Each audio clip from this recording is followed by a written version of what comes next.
경기도 광주에서 100세대가 넘는 세입자들이 전세보증금을 다 잃을 위기에 처했습니다. 알고 보니 계약한 전셋집이 신탁회사 소유였던 겁니다. 그러니까 법적으로는 집주인이 아닌 사람과 계약을 한 셈이어서 전혀 보호받을 수 없는 상황입니다.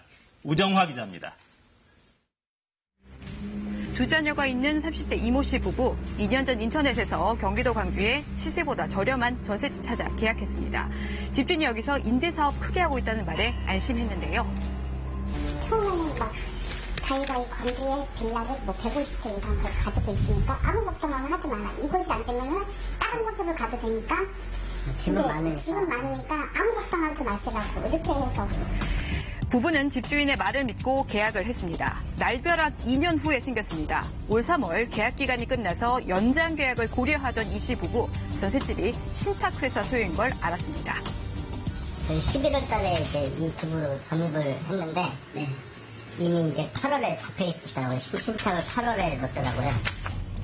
네, 이 씨 부부 계약 당시 신탁에 대한 얘기를 전혀 듣지 못했다고 합니다. 부동산에서 그걸 성실히 설명을 해줘야 되는데 계약하려면 신탁사랑 계약을 해야 된다 이렇게 알려줬어요. 거기에 대한 설명은 전혀 없었던 거예요. 네, 집주인인 권 씨가 집을 신탁회사에 넘겨서 그러니까 담보신탁으로 대출을 받은 겁니다. 그래서 소유권이 권 씨가 아닌 신탁회사로 넘어가 있었던 겁니다. 담보신탁이 되어 있을 경우 소유자는 신탁회사이고 위탁자, 즉 소위 건물주는 소유자가 아니기 때문에 건물주와 임대차 계약을 체결하더라도 이는 소유자 아닌 자와 계약을 체결한 것이어서 임대차 계약 자체가 효력을 갖지 못합니다. 따라서 그러한 계약에 기초하여 전입신고 확정일자를 받아놓아도 아무런 보호를 받지 못합니다. 단란했던 두 자녀와 함께 가족을 꾸렸던 부부, 하루아침에 악몽이 시작됐습니다. 계약이 끝났지만 전세보증금을 돌려받지 못한 부부는 언제 쫓겨날지 모른다는 두려움에 살고 있습니다. 피해 사례 또 있습니다. 전모 씨 부부는 집주인이라던 권 씨의 말만 믿고 전세 계약서도 쓰지 않은 집에서 2년을 살았습니다.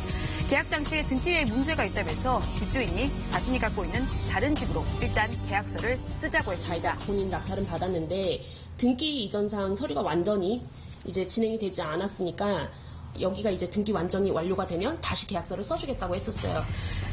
전세 계약이 끝난 후 연장을 위해 계약서를 다시 쓰려고 보니까 살던 집은 신탁회사에 넘어간 상황이었습니다. 우여곡절 끝에 살던 집에서 이번에도 집주인이 가진 다른 집으로 새 계약서를 썼습니다. 계속 불안하던 전 씨 부부, 아예 계약서에 명시된 집으로 들어가서 살려고 했더니 그 집 이미 다른 사람이 살고 있어서 들어갈 수도 없었습니다. 지금 정식 계약서도 없는 집에서 사는 게 불안하기만 합니다. 대출받고 퇴직금까지 넣어서 전세보증금 마련했는데 저희 진짜 지금 길바닥에 나앉게 된 상황이거든요.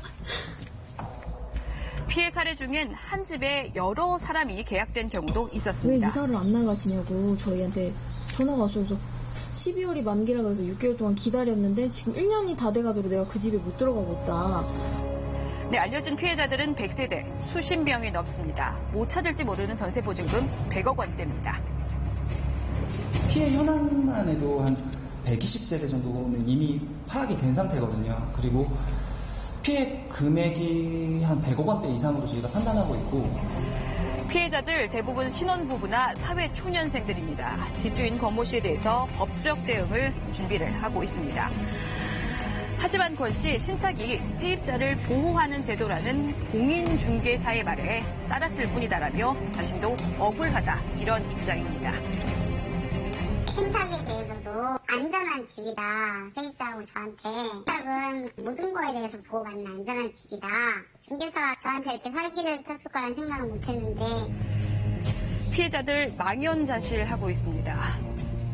사기를 안 당하기 위해서 공인중개사한테도 돈을 줘가면서 집을 구한 건데 그러니까 좀 사람 믿는 것도 좀 되게 무섭고요.